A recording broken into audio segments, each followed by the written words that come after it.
Onderstepoort, the centre of veterinary activity in South Africa. The Nagana campaign was planned in the laboratories of this institute. Nagana, or trypanosomiasis of domestic animals, and its dreaded counterpart, sleeping sickness in man, constitute by far the greatest problem the continent of Africa has to face. The 20 known species of tsetse flies which are responsible for the transmission of the disease to our domestic animals render over 4 million square miles of this continent unsuitable for stock raising. Tsetse flies only occur in Africa, and their distribution is shown here. Separated by over 300 miles from the practically continuous fly belts to the north, lies Zululand, the only infested portion in the Union of South Africa. This area contains from south to north the Mfolozi, the Hlui, and the Mkuzi game reserves. For a distance of 40 to 50 miles from the sea, the coastal belt of Zululand is very flat for the most part, and is covered with thick bush over large stretches. This forms the heart of the fly country. To the west of this, the land rises steeply into the hills which form the escarpment of the inland plateau. Numerous rivers interlace the area, emptying into large lakes before finally entering the sea. The fly also extends up the wooded ravines. Zululand is ideally suited to cattle ranching, as can be seen from the luxurious growth of grass typical of the country. Large numbers of game of various species abound in the game sanctuaries. In spite of the potential resources of this area, many farming ventures have failed, and even the natives have been forced to abandon their homes owing to the advance of the tsetse fly. Cattle sicken and die, and in the absence of his livestock and their products, man cannot live. All classes of domestic animals, such as the horse and man's best friend, his dog, fall prey to this dreaded disease. Cattle in an advanced stage of the disease are shown here. Note the poor condition and severe weakness causing a swaying gait and general apathy, symptoms closely simulating the virulent East African form of sleeping sickness in man. Nagana is generally a chronic disease characterized by intermittent fever attacks, emaciation, and the development of severe anemia. A dropsical swelling known as bottle jaw is a characteristic symptom of the disease. A drop of blood taken from the skin of a sick animal, generally the tip of the ear, may be examined directly under the microscope. Here we see such a drop of blood under low magnification. Note how the red cells are being agitated by the actively moving trypanosomes whose form cannot be seen clearly. Trypanosoma vivax, responsible for a less virulent form of Nagana, has a long whip-like flagellum. Trypanosoma brucei, the usual cause of Nagana in horses and dogs, varies in shape and size, some being long and narrow, others short and broad. Trypanosoma congolense is the commonest and also the most virulent in cattle. Note the almost entire absence of a flagellum. These parasites are transmitted almost entirely by tsetse flies, which feed solely on blood. Their size can be judged by comparison with the common housefly, also seen in this view. Here the tsetses are seen feeding on their favorite sites, the legs of animals below the knee and hock. This drawing shows the yellowish-brown color and the characteristic pattern on the thorax. The prominent proboscis makes the tsetse fly easily recognizable. The hairy palps, which cover the proboscis completely, cannot be retracted. Note the collapsed abdomen before feeding. When the proboscis is inserted, the abdomen swells visibly as it fills with blood. The proboscis is withdrawn rapidly, and a drop of blood often exudes from the puncture. After feeding, the fly usually evacuates a portion of the gut contents. Tsetse flies are almost unique in the insect world in that the female produces a single larva at a time, which is nourished by specialized milk glands until almost mature, when it is passed out onto the ground in an active state. Note the blackened hind extremity which carries the breeding pores. The female tsetse fly does not produce more than 10 larvae in her life of from 4 to 6 months. Their rate of reproduction is therefore very slow compared to most insects. Immediately after emergence, the larva burrows actively into the soil to a depth of an inch or less. Within about an hour or two, the barrel-shaped pupa or chrysalis is formed, which retains the characteristic knob-like projections at the hind extremity. Here the pupal case has been opened, showing the developing fly within. As development proceeds, the color deepens until when the fly is ready to emerge, as is the case with the specimen on the right, it has assumed almost the color of the adult. The fly feeds upon the blood of game which harbors the trypanosomes without ill effects. This natural balance is developed through adaptation over many ages of close association. A readily available source of blood is therefore essential. This balance cannot be provided by domestic stock alone, as they die out from the garner, and thus the fly is deprived of its food supply. Game, therefore, are essential as a permanent source of blood, and their control becomes a regrettable necessity in any campaign against the garner. Nagana is a curable disease, and an ever-increasing number of effective drugs is known. In the presence of tsetse flies, however, where reinfection is constantly occurring, curative treatment alone does not supply a solution to the problem. Tartar emetic has been used mainly for cattle suffering from Trypanosoma congolense infection and must be injected directly into the vein. Narganol, on the other hand, has been favored for treatment of horses with Trypanosoma brucei. The phenanthroldinium drugs have been widely used, and the recently introduced anthracite possesses not only curative but prophylactic properties as well. The primary object of any campaign is the ultimate elimination of the tsetse fly. Zululand harbors 3 species: a thicket type, Glossina austini, a forest type, Brevipalpus, and a savanna type, Palidipes. The larvae are deposited under the overhanging canopy of low bushes where the pupa may be found in the soil. In the case of Glossina austini, soil under fallen logs in dense thickets appears to be favored. An effective means of attacking the fly, based on its need for shade and humidity for survival and breeding, is the elimination of thickets. This may be described as discriminative thicket clearing. Mechanical means illustrated here by these cable-operated stump pullers are used over large areas. This method has the advantage of bodily uprooting the trees, thereby eliminating regrowth. Bush eradication may also be used to create barriers to prevent dispersion of the fly. To be effective, such barriers should be approximately 2 miles wide.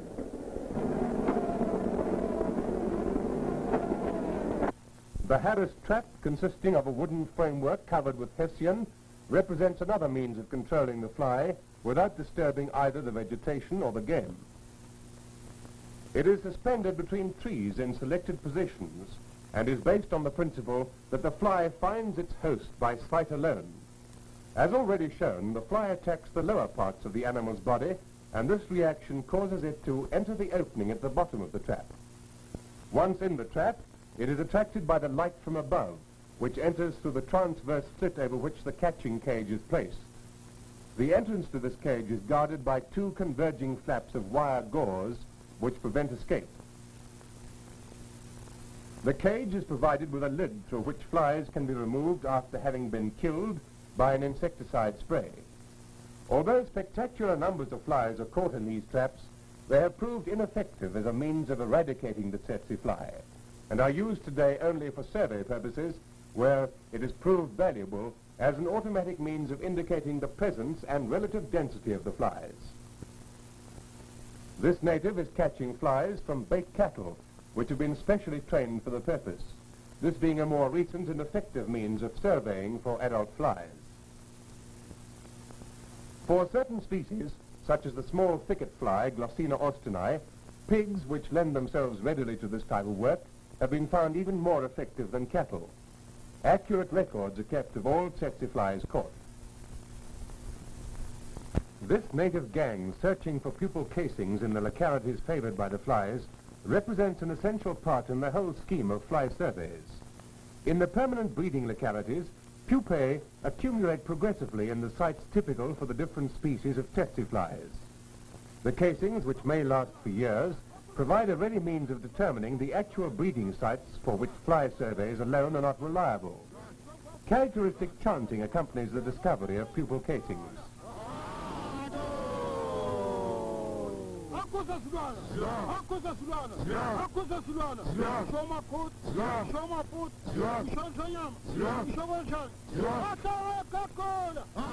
The casings found at each locality are recorded by the head boy on a tally stick.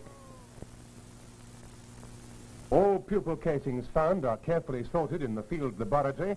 The localities are noted and correlated with the hours worked to arrive at an estimate of density.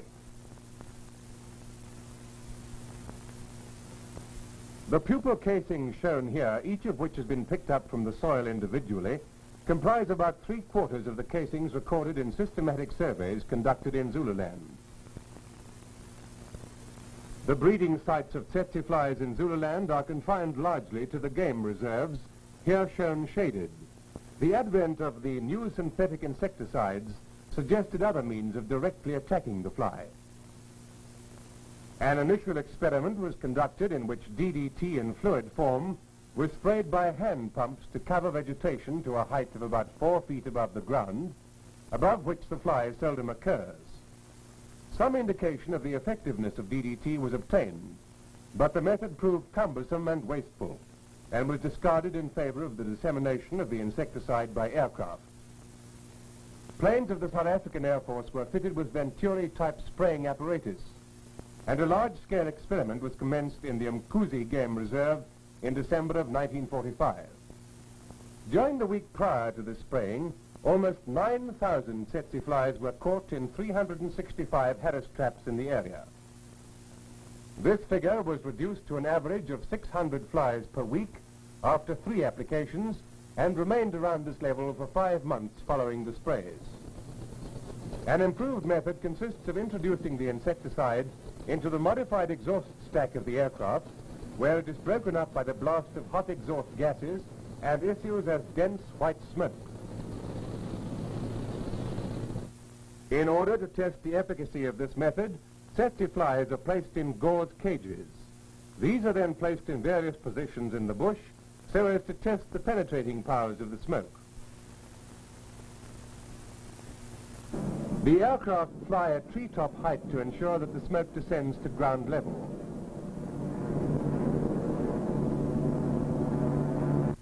After the smoking process, the cages are collected and the flies observed during the period necessary for the insecticide to exert its effect, often an hour or more. The results were extremely satisfactory, almost 100% kill, and the application of the method was deemed to be justified. Aerodromes were prepared in the bush, and a large flight of aircraft were equipped with smoke-generating apparatus. A thoroughly efficient organization was created by the South African Air Force. The Mkuzi Game Reserve, some 40 square miles of flat, heavily bushed country, isolated to some extent by natural barriers, was utilized for the testing of the aerosol method. From an average catch of 600 flies per week in August of 1946, prior to the commencement of this operation, the weekly total dropped to 3 after 8 applications spaced at fortnightly intervals. In some hilly parts of the country, aircraft could not be used, owing to the impossibility of flying low enough and permitting the smoke to descend to ground level. Thermal smoke generators spaced 70 yards apart were used here.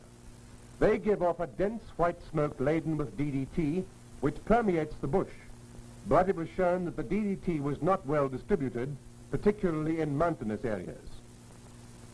5% DDT in dust form at the rate of 5 pounds per acre to replace the smoke generators was applied by hand and mechanical dusters.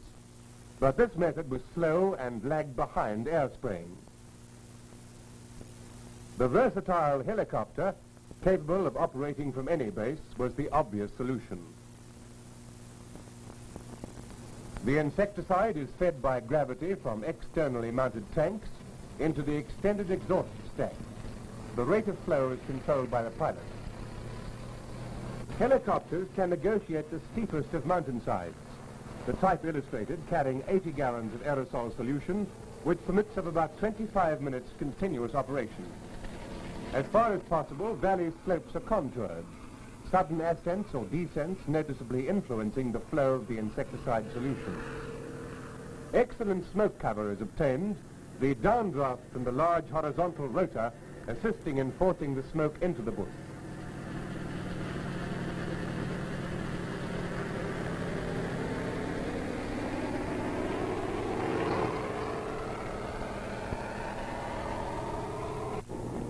As the campaign advanced, it was possible later to concentrate all aerial activities at a fully equipped and conveniently situated aerodrome in Zululand.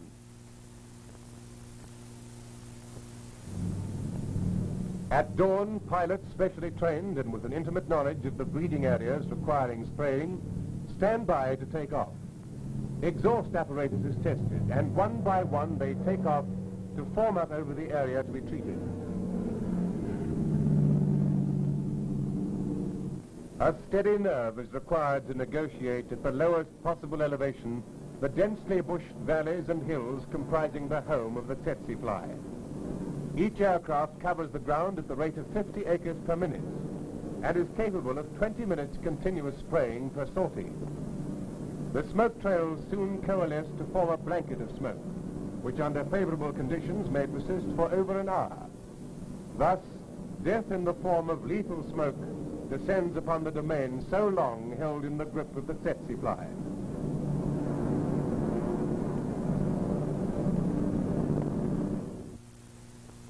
Back at base, the aircraft are thoroughly inspected and serviced and brought to that pitch of efficiency demanded by so exacting a job. To prevent dispersion, a barrier clearing some 90 miles in length by 2 miles wide has been constructed around the reserves. Flies have spread into surrounding areas in the past, however, with disastrous epizootics of Nagana as a result. Here, cattle are the chief source of food for the fly, and dipping in DDT leaves a film of this insecticide upon them, which is effective for about a week and appears to have rapidly eliminated the remaining flies. The dots here indicate the dipping tanks filled with DDT, which cover all areas outside the breeding localities of the flies.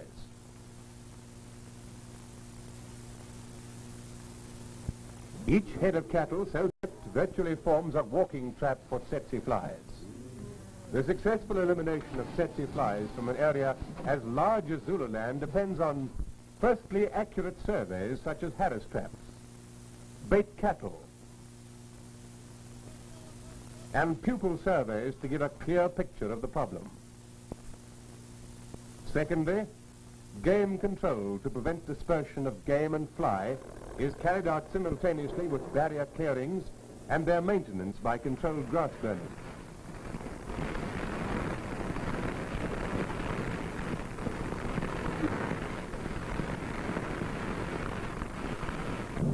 Thirdly, application of insecticides by aircraft, the fixed wing type in the flatter portions, and helicopters in mountainous areas.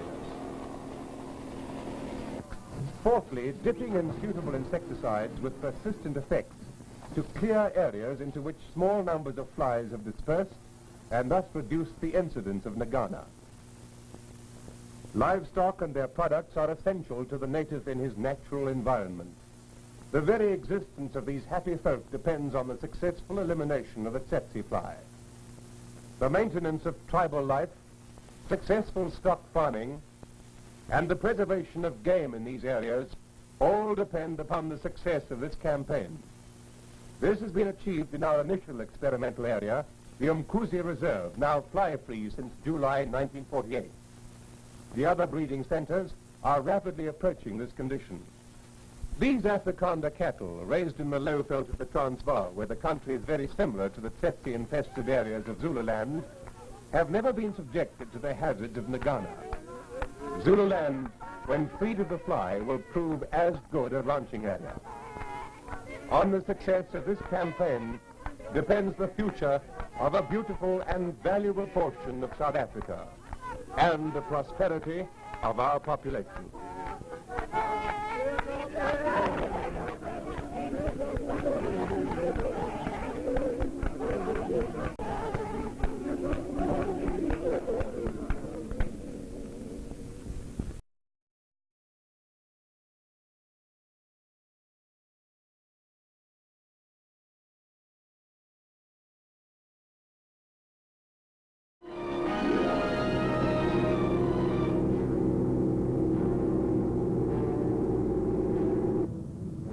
But if detection hadn't been prompt, the figure could have gone sky high. Spraying the enemy is costly business. Now let's go overseas to the Mediterranean area and meet another enemy, a pest that has not, as yet, established itself in our country. Meet the Mediterranean land snail. They look innocent, don't they? But they're a hungry lot. They eat so much, so fast, that we can't afford to let them get into the United States. That is why incoming supplies should be stored inside warehouses overseas. Land snails normally do not enter buildings.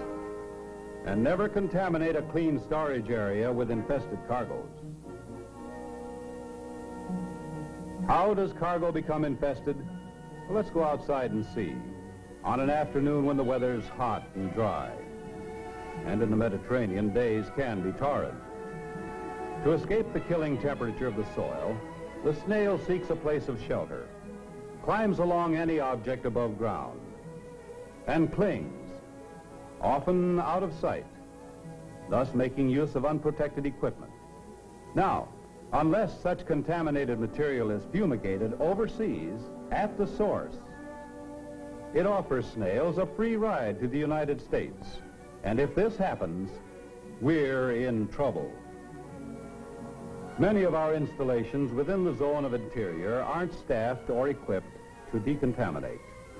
By the time arrangements are made for fumigation by commercial pest control operators, the delay could allow snails to break loose and establish themselves.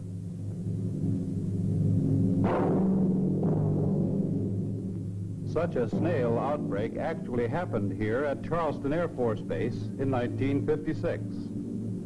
Fortunately, detection was early, and eradication measures were prompt and drastic.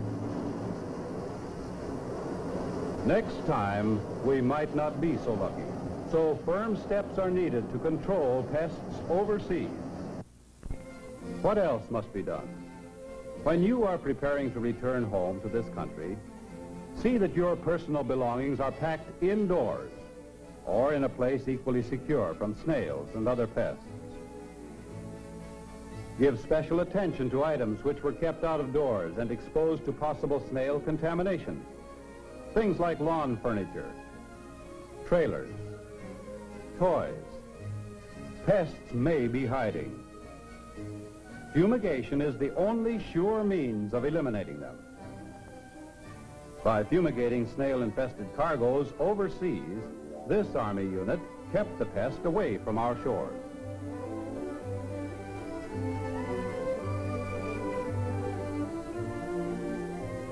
Here's another instance of cooperation. These men at an overseas base found Japanese beetles crawling on luggage and even flying into aircraft bound for the United States. They treated the ground at the airfield to knock out the enemy, so it couldn't make another attempt to hitch a ride. In spite of all precautions, some pests manage to get even closer to our mainland. If you find them hitching a ride with you, waste no time. Kill them at once. Then radio ahead to alert agricultural inspectors.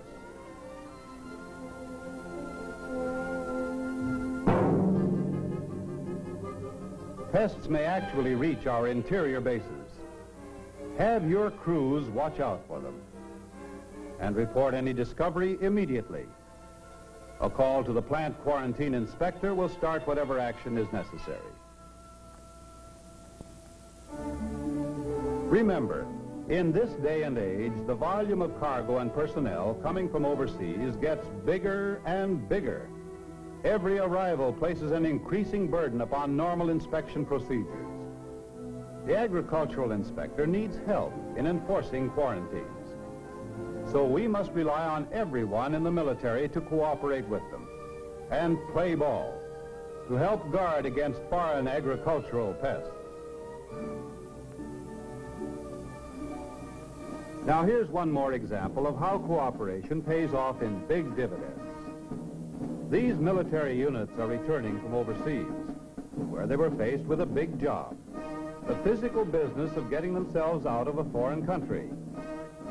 Nevertheless, they give consideration to still another problem, and important one, the possibility of bringing home foreign plant pests and introducing them to our vulnerable agriculture. So division orders were issued to facilitate the agricultural inspection of every piece of equipment returning with them.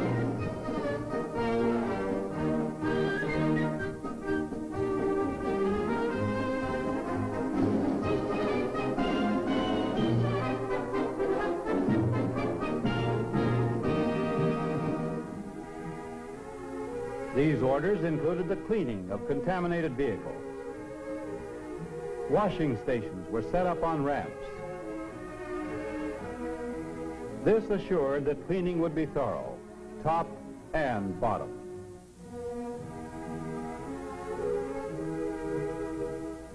In some cases, it was necessary to fumigate, and that too had been arranged for. But it must be clear by now, we can't afford to have foreign plant pests established here. Snails, insects, any enemy of our crops. And so control measures like these are a military must.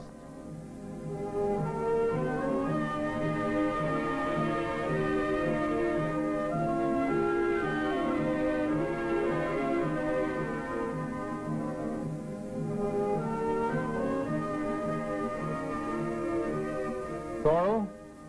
Yes, indeed. There are other ways to help.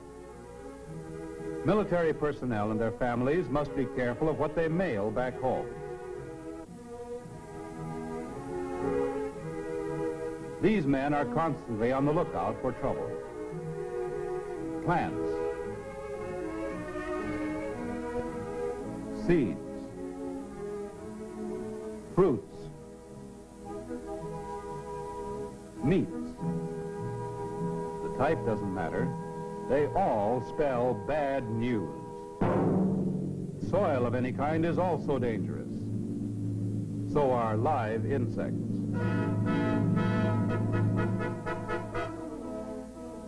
Avoid native packing materials like grass or straw. Use old newspapers or other safe filler. Continue to cooperate with your border clearance officers. These men are authorized at many zone of interior bases to enforce customs regulations as well as agricultural quarantine.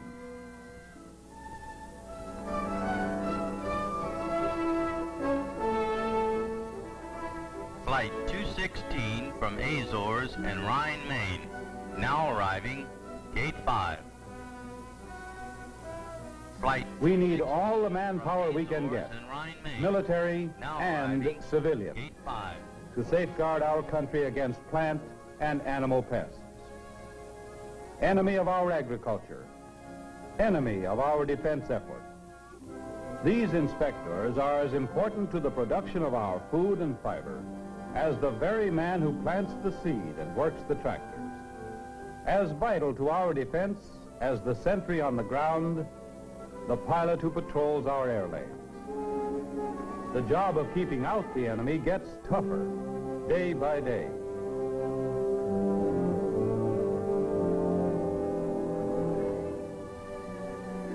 Your job is to cooperate.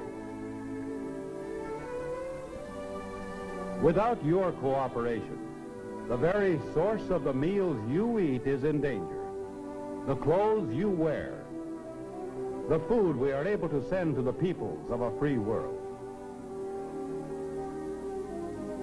So, Don't ship your enemy home. Don't mail your enemy home.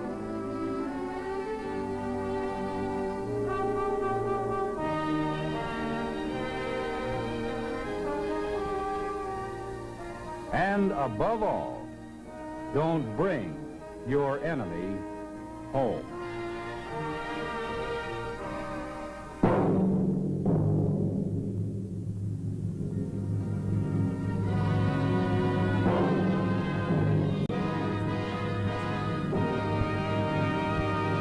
Special attention to items which were kept out of doors and exposed to possible snail contamination. Things like lawn furniture, trailers, toys. Pests may be hiding. Fumigation is the only sure means of eliminating them.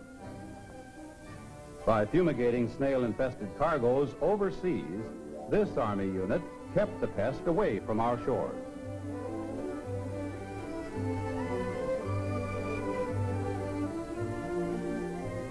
Here's another instance of cooperation. These men at an overseas base found Japanese beetles crawling on luggage and even flying into aircraft bound for the United States. They treated the ground at the airfield to knock out the enemy so it couldn't make another attempt to hitch a ride. In spite of all precautions, some pests managed to get even closer to our mainland. If you find them hitching a ride with you, waste no time. Kill them at once. Then radio ahead to alert agricultural inspectors.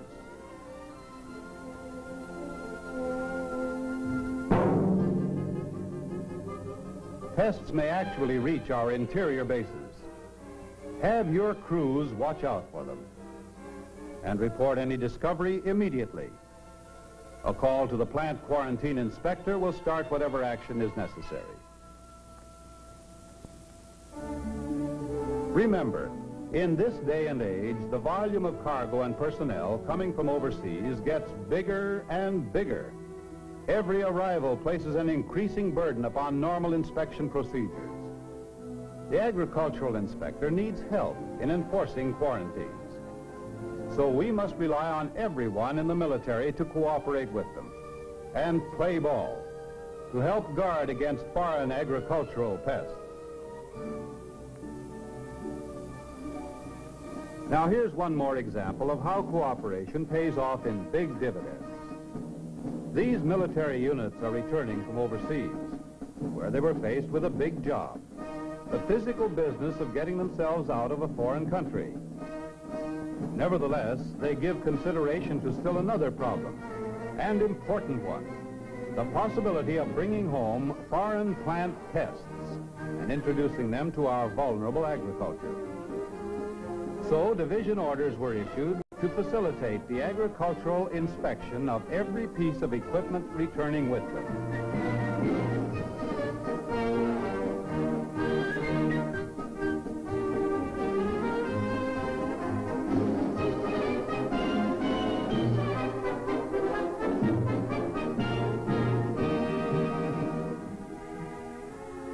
These orders included the cleaning of contaminated vehicles.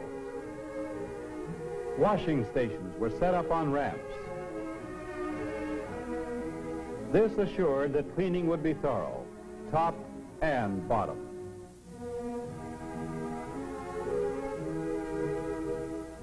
In some cases, it was necessary to fumigate, and that too had been arranged for. But it must be clear by now, we can't afford to have foreign plant pests established here. Snails, insects, any enemy of our crops. And so control measures like these are a military must.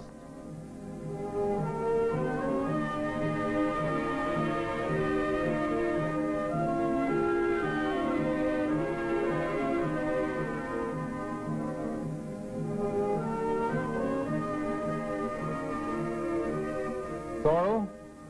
Yes, indeed. There are other ways to help. Military personnel and their families must be careful of what they mail back home. These men are constantly on the lookout for trouble.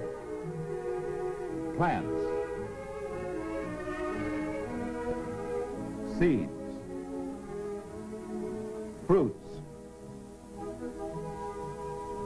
meats. The type doesn't matter. They all spell bad news. Soil of any kind is also dangerous. So are live insects.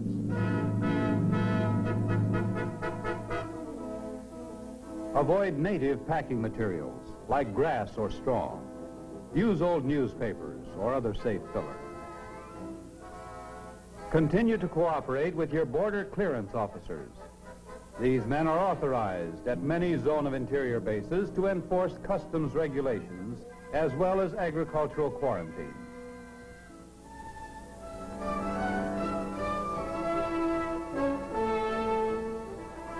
Flight 216 from Azores and Rhine, Maine, now arriving, Gate 5. Flight We need all the manpower we can get, and Rhine, Maine, military now and arriving, civilian, Gate 5. to safeguard our country against plant and animal pests. Enemy of our agriculture, enemy of our defense effort. These inspectors are as important to the production of our food and fiber as the very man who plants the seed and works the tractors. As vital to our defense as the sentry on the ground, the pilot who patrols our air lanes.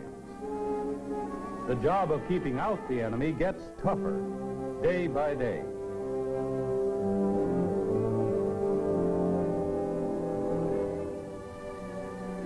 Your job is to cooperate. Without your cooperation, the very source of the meals you eat is in danger. The clothes you wear, the food we are able to send to the peoples of a free world. So, don't ship your enemy home. Don't mail your enemy home.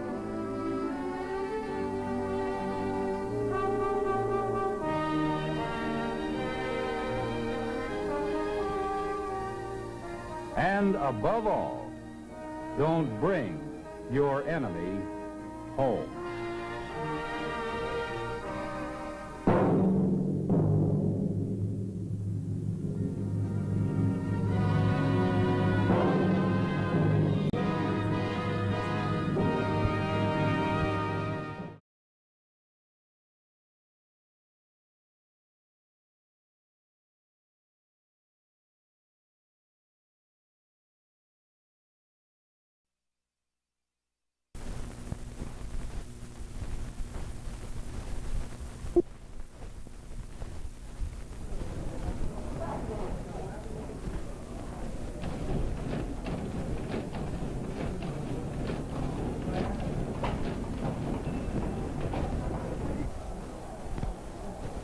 Meat is an important part of the American diet.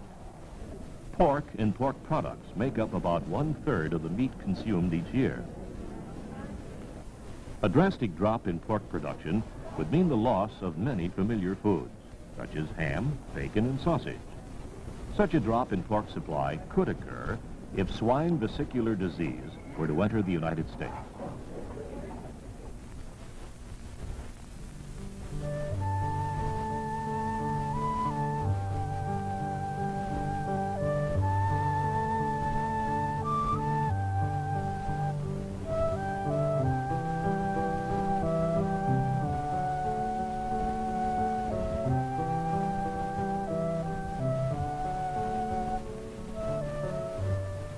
Swine vesicular disease, SVD, is a relatively new disease which was first recognized in Italy in 1966. It was next recognized in Hong Kong in 1970 and then in Great Britain in 1972. Since then, SVD has been diagnosed in other countries of Europe and Asia.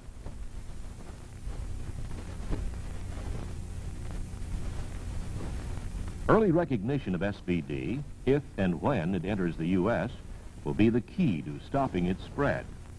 This film is designed to aid in the early detection of SVD by showing SVD lesions in different stages of development.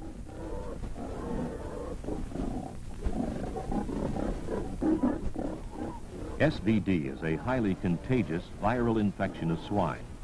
The virus is very resistant and is transmissible through animal contact, garbage feeding, and mechanical factors such as vehicles and clothing.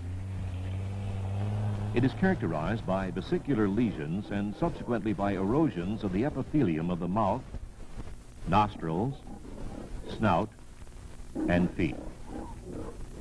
The clinical signs and lesions of SVD are indistinguishable from other vesicular diseases of swine, namely foot and mouth disease, vesicular stomatitis, and vesicular exanthema of swine.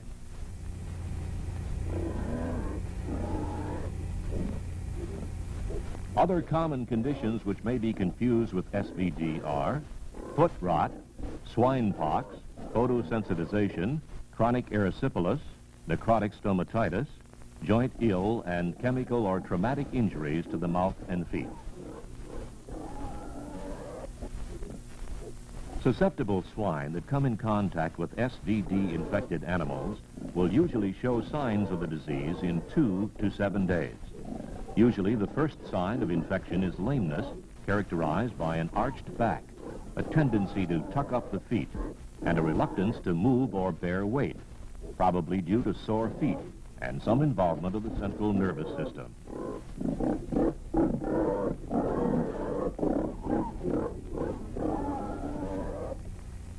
At this stage, the animal will have a fever.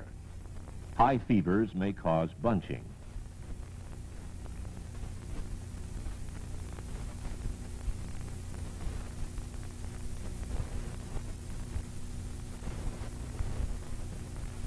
Vesicles begin appearing within a few hours of apparent lameness. Sites of predilection include the foot pads,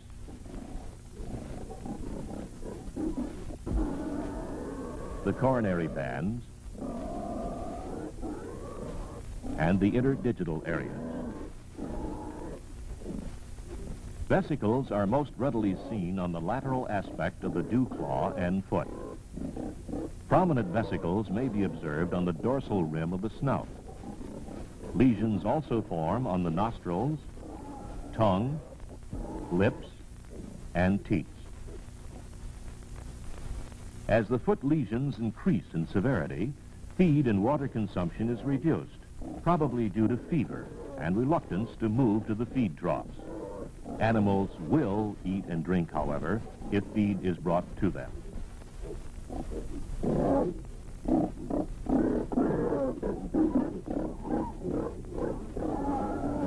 Pigs often walk on their knees or knuckle over to relieve their sore feet.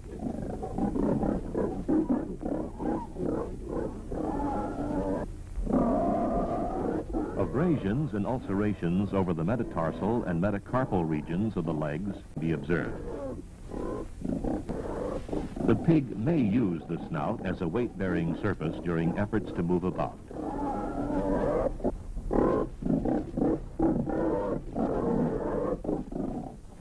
As the vesicles begin to rupture, the virus can spread to other epithelial areas of the feet, forming raw ulcerous patches. In severe cases, the hoof often is shed from the infected foot. Within hours of the first signs of illness, mouth lesions appear as small ruptured vesicles or erosions on the gums and tongue. Snout lesions appear later and are generally larger. The vesicles contain a straw-colored fluid high in virus content. Vesicles on the snout are soon ruptured and are rarely seen in field cases. An ulcerated area is evidence of the presence of an earlier vesicle.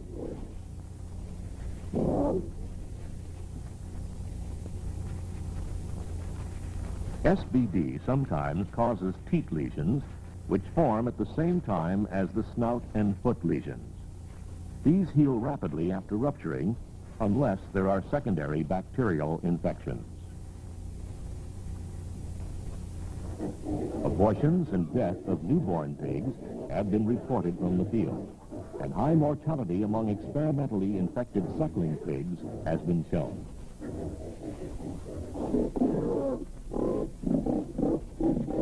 Gross lesions on post-mortem are limited to those due to vesiculation. The clinical signs presented here are often seen.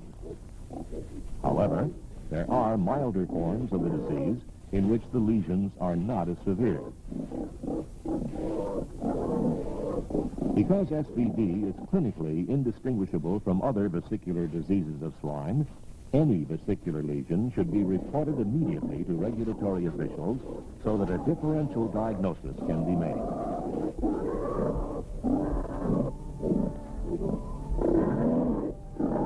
For more information about SVD and other exotic diseases of major concern to the U.S. livestock and poultry industry, contact your state or federal veterinarian.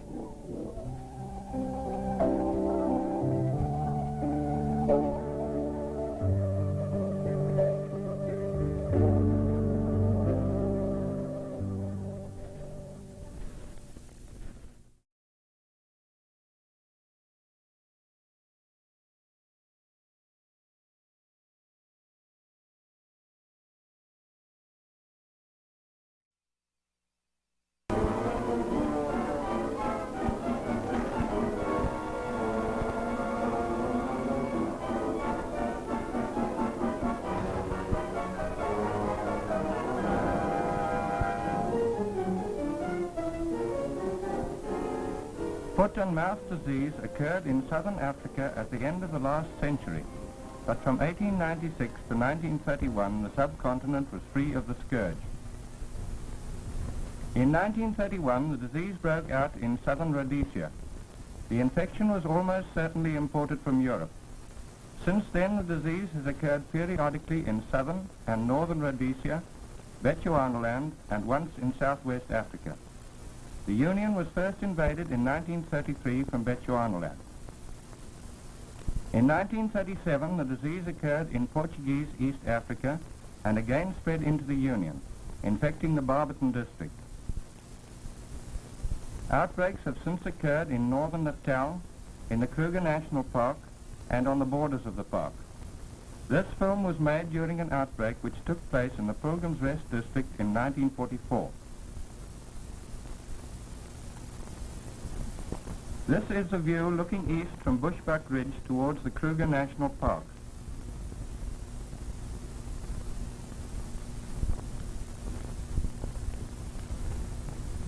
Many of the farms in this area are occupied by natives, and their cattle are of a poor type.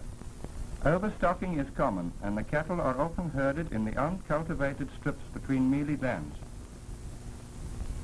At night, the cattle are confined in primitive bushwood kraals. Where lions are present, these stockades have to be much more substantial.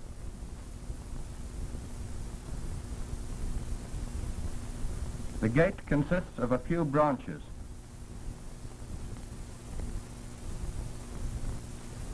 With proper fence management, this area is magnificent ranching country, as can be seen from the grazing and the fine condition of these Afrikaner cattle. Compulsory dipping of cattle at regular intervals is carried out in order to control tick-borne diseases. The collection of cattle at the dipping tanks on fixed days affords the opportunity for regular veterinary inspection. When an outbreak of foot and mouth disease is reported or suspected, all dipping is suspended to prevent the accumulation of cattle. The animals are inspected in small groups. As the virus of foot and mouth disease can easily be carried on the clothing, thorough disinfection of rubber gloves and boots is essential between each inspection.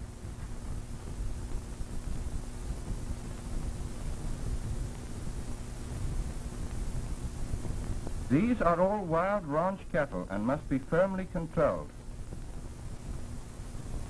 The tongue and the inside of the mouth are carefully examined for lesions of foot and mouth disease.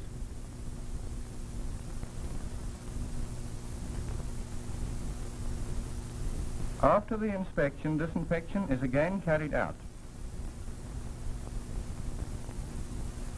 foot and mouth disease gets its name from the fact that the lesions occur in the mouth and on the feet. The sores in the mouth cause a copious salivation, which is a very characteristic symptom. The saliva usually hangs in strings which are blown about in the wind. The lesion starts as vesicles on the mucous membrane of the mouth, lips or tongue. These burst within about 24 hours, leaving a superficial sore. In the early stages there is a high fever and the animal is dull and listless with sunken eyeballs. This lesion on the dental pad is about 14 days old.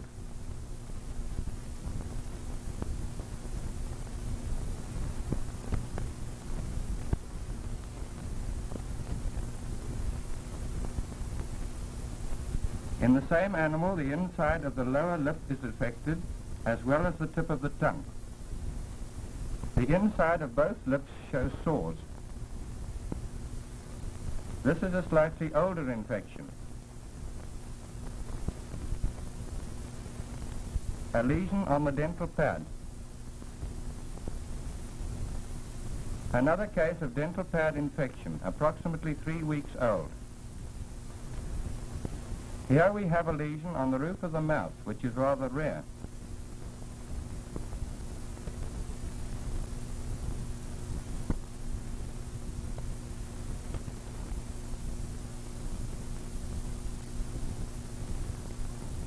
The tongue of this animal shows 2 large lesions which have coalesced. They are covered by a grey pseudomembrane or film, which usually forms about 3 days after the vesicle has burst.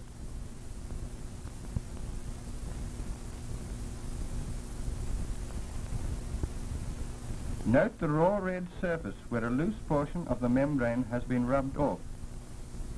After about 10 to 12 days, healing starts from the edges of the sores.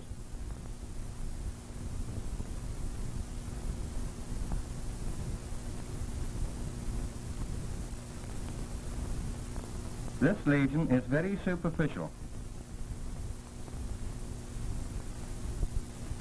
The papillae are still present, which is not typical in foot and mouth disease. Here is a 7-day-old lesion with healing starting from the edges. Complete healing with the formation of a smooth scar may take place about 1 month after infection. Such a scar would probably take years to disappear, so that it is impossible to estimate the age of infection at this stage. This case shows almost healed out lesions on the tip of the tongue and the dental pad. The infection in the feet causes pain and lameness. Often all 4 feet are simultaneously affected.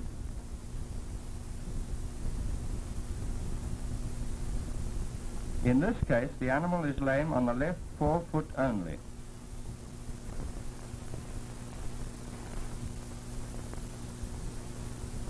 The vesicle usually forms in the front of the foot between the claws and bursts within 24 hours, leaving a raw sore, usually coated with dirt. If the animal can be driven down a slight slope, the claws spread, making such lesions more conspicuous.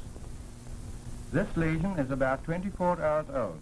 The vesicle has just ruptured, and the remains of its wall can still be clearly seen.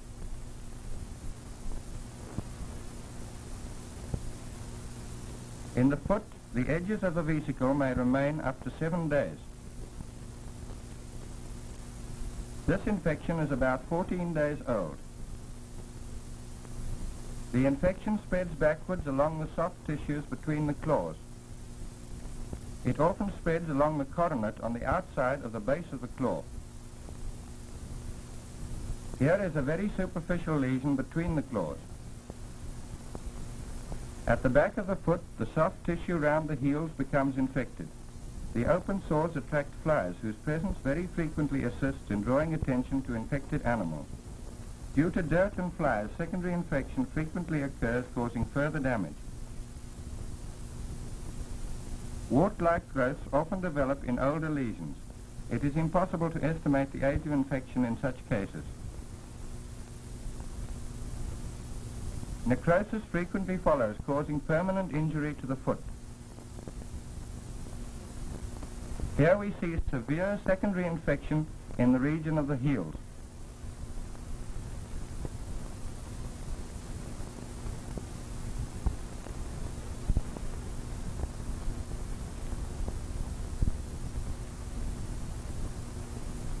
The claw grows from the coronary line. Inflammation in this area, therefore, causes the horny claw to become detached from the skin. After recovery, the new horn grows down, pushing the old separated claw in front of it.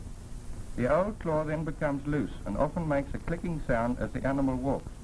These loose claws are termed slippers. In acute cases, the old claw may be lost before the new one can grow. In South Africa, the position with regard to foot and mouth disease is greatly complicated by the presence of game. The disease is mainly one of cloven-hoofed animals. In northern Rhodesia, the virus has been taken from infected kudu and transmitted to cattle.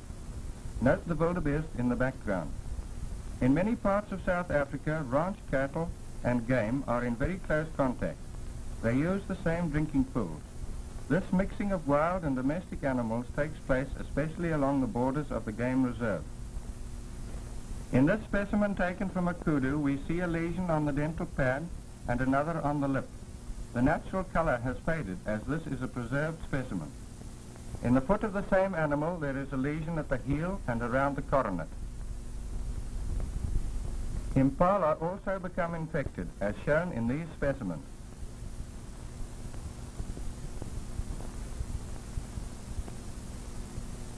Although foot and mouth disease is seldom fatal to adult animals, provided they are well fed and nursed during the attack, it causes serious economic loss to the farming community.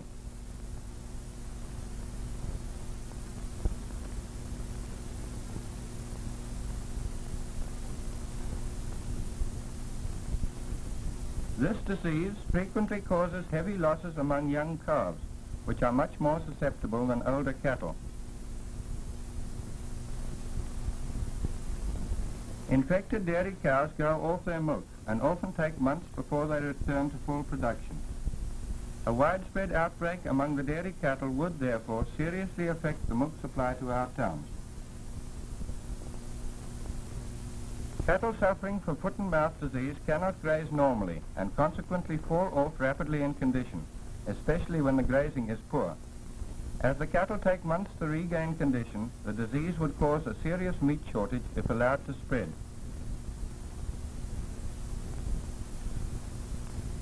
For these reasons, it is essential that all possible precautions be taken against the spread of the disease whenever it breaks out. No movements of susceptible animals are allowed out of an infected area. In order to prevent illegal movements of stock, special guards are stationed on the borders of the proclaimed areas. The shortest way to eradicate the virus is to destroy all infected and contact animals.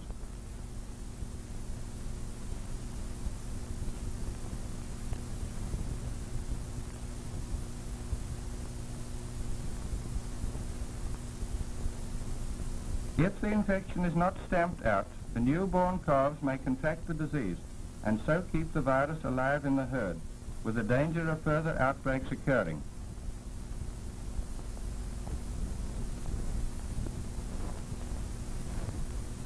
As the virus of foot and mouth disease can be carried by animal and vegetable products, and even on clothing, all traffic from infected areas has to be checked for material which might spread the infection.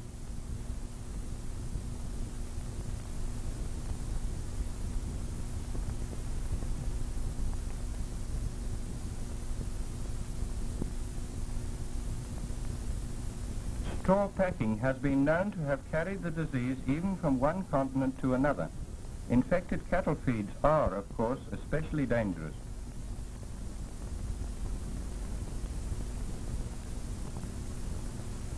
Many overseas countries take very stringent precautions against the importation of foot and mouth disease.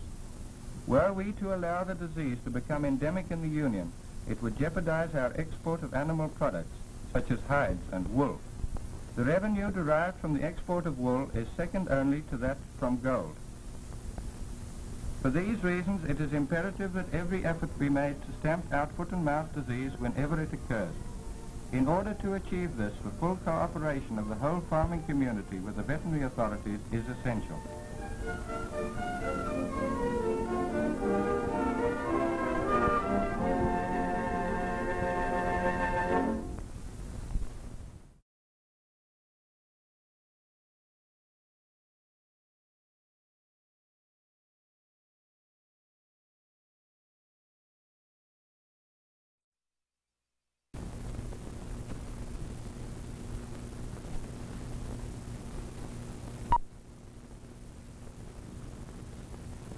and mouth disease, FMD, is the most dreaded livestock disease in the world today, and for good reason. FMD is the most economically crippling of all livestock diseases. Even though the death loss isn't great, the effect of the disease on production is devastating. Once established in a livestock population, it can drastically reduce meat and dairy production, thereby reducing supplies and raising prices of meat and dairy products. Very few major livestock-producing countries are free from FMD, which means the United States is threatened daily with the introduction of this feared disease. The entry of susceptible species, or their products such as fresh meat, from FMD-infected countries is either prohibited or restricted. When rare exceptions are made, as with cheese, the product is closely regulated. But travelers returning from FMD-infected countries with illegal meat or dairy products can bring FMD into the United States. A rancher who has visited a foreign FMD-infected farm could bring the virus back to his own herd on his shoes and clothing. Most experts feel it is only a question of time before foot and mouth disease is introduced into the U.S. Early recognition of this disease when it enters will be the key to stopping its spread. This film is designed to aid in the early detection of FMD by showing clinical signs and lesions in different stages of development.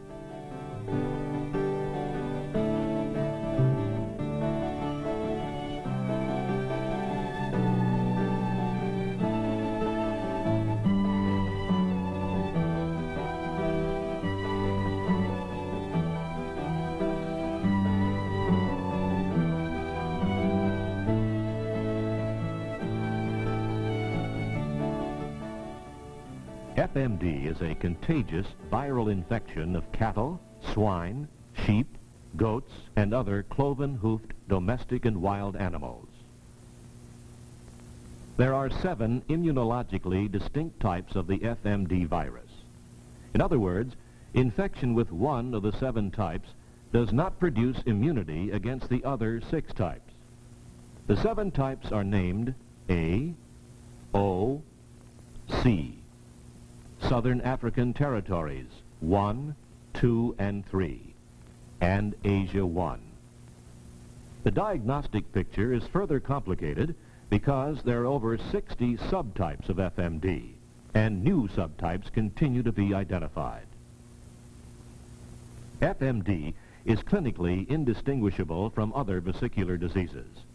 These include vesicular stomatitis, which affects cattle, swine, sheep, goats, and horses, and vesicular exanthema of swine, and swine vesicular disease, which affect only swine.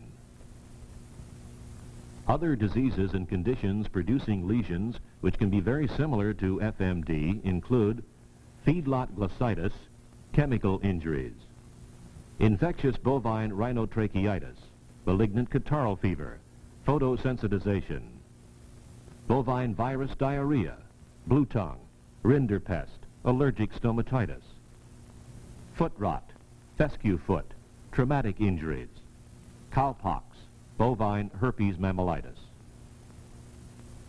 The clinical signs of FMD usually observed are excess salivation due to the formation of vesicles or blisters in the mouth, and lameness due to blisters on the feet. Usually, before vesicles form, there are signs of illness such as dullness, loss of appetite, uneasiness, a drastic drop in milk production, fever up to 106 degrees Fahrenheit, and sometimes muscle tremors.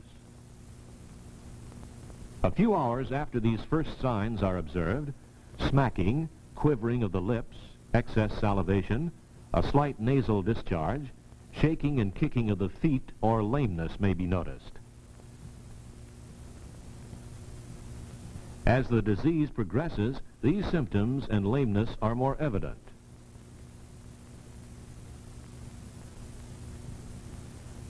The visible sites of predilection for FMD vesicles are the mucosa of the mouth, the tongue,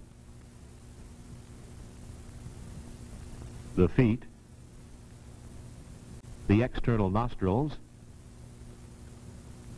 and the teats and udder.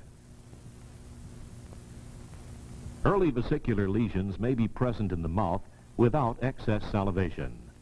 Although sometimes difficult to see, these vesicles may be palpated, which causes severe pain, and the animal may vigorously resist. Vesicles may also develop on the dental pad, gums,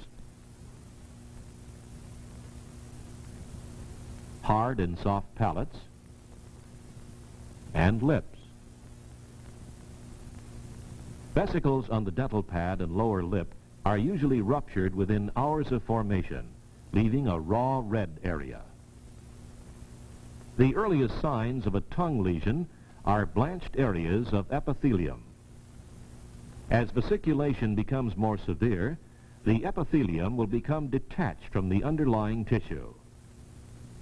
The clear, blood-tinged or straw-colored vesicular fluid, which is high in virus content, generally is lost early because of mechanical rupture. However, tongue vesicles may persist up to 24 hours. When the epithelial covering detaches, it can be readily removed, leaving the red raw surface of the underlying tissue. The basal epithelium usually survives, allowing for regeneration. After the vesicle has ruptured, healing is rapid if there are no further complications, such as secondary infection. A lesion may be healed in 1 to 2 weeks. Early foot lesions may cause only slight lameness, but when palpated, often cause a painful reaction. When the feet are affected, the animal will be reluctant to move.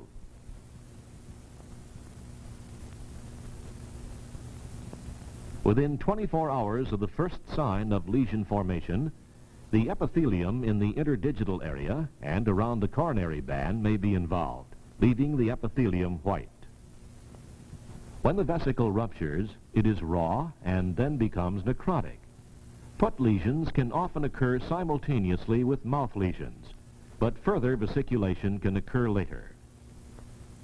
Healing in the absence of bacterial infection is quite rapid, in this case within days. However, secondary infections would increase the severity of the lesions and could delay healing. When they occur, lesions in the nostril are difficult to see and will soon rupture. These lesions are usually shallow, and healing is rapid unless secondary infection occurs. Sometimes a large nostril vesicle can be found. After this vesicle ruptured, the overlying epithelium developed into a dry, scab-like tag of tissue. If the scab is removed, it leaves an erosion which is red and raw.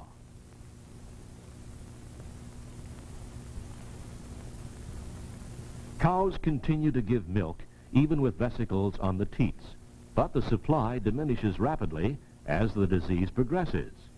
One of the early signs of FMD in dairy cattle is a sudden drop in milk production.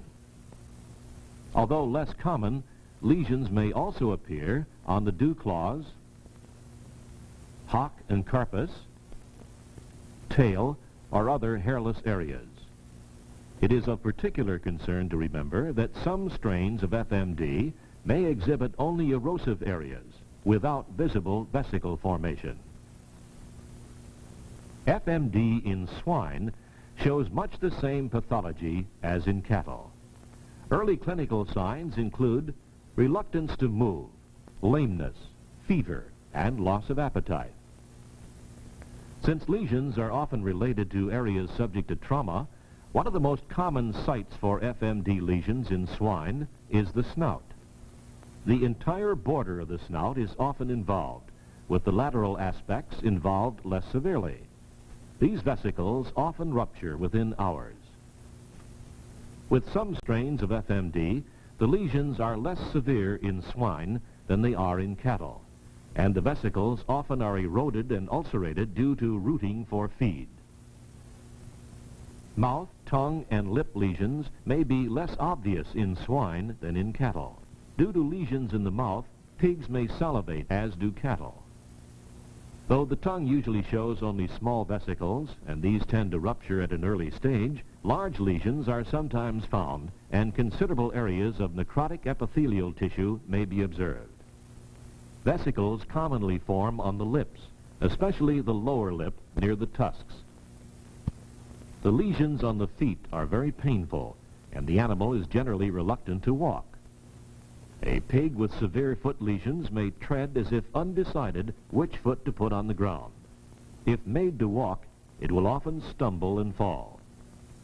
As the animal attempts to crawl, traumatic lesions may develop on the skin covering the knee and lower legs. The vesiculation may extend from the coronary band to the soft tissues of the hoof, causing it to loosen and slough, leaving the red sensitive laminae exposed. More commonly, the horn stays in place, and the line of separation grows down the hoof, followed by the new horn. In these cases, when the old horn is sloughed, the new horn usually is already formed. If there is no secondary infection, healing is rapid.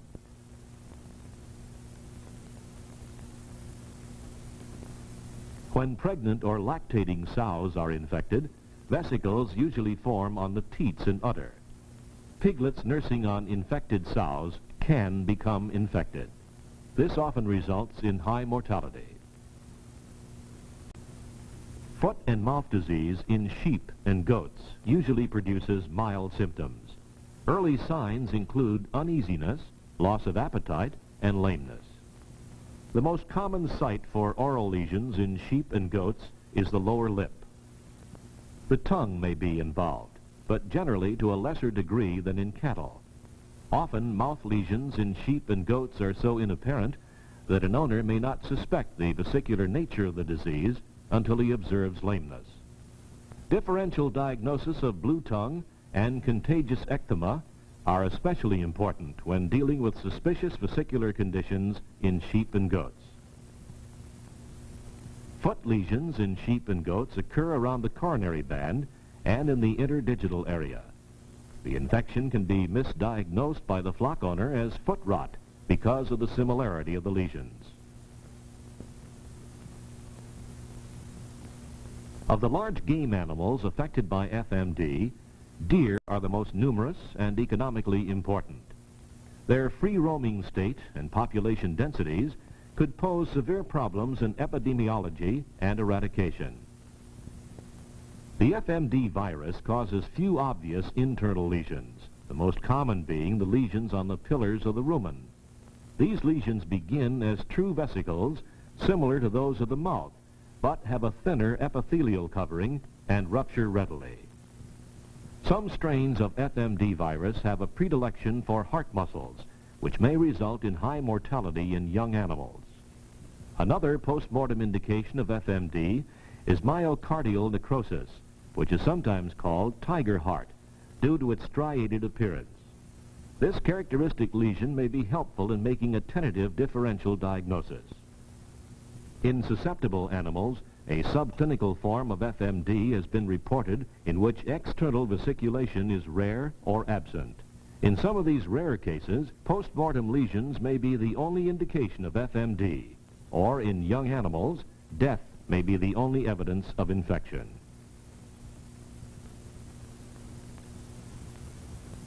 Because FMD is clinically indistinguishable from other vesicular diseases, any condition suspected of being vesicular should be reported to animal health officials immediately so that a differential diagnosis can be made based on the clinical, epidemiological, and laboratory findings. For more information on FMD and other exotic diseases of major concern to the U.S. livestock and poultry industry, contact your local veterinarian or state or federal animal health official.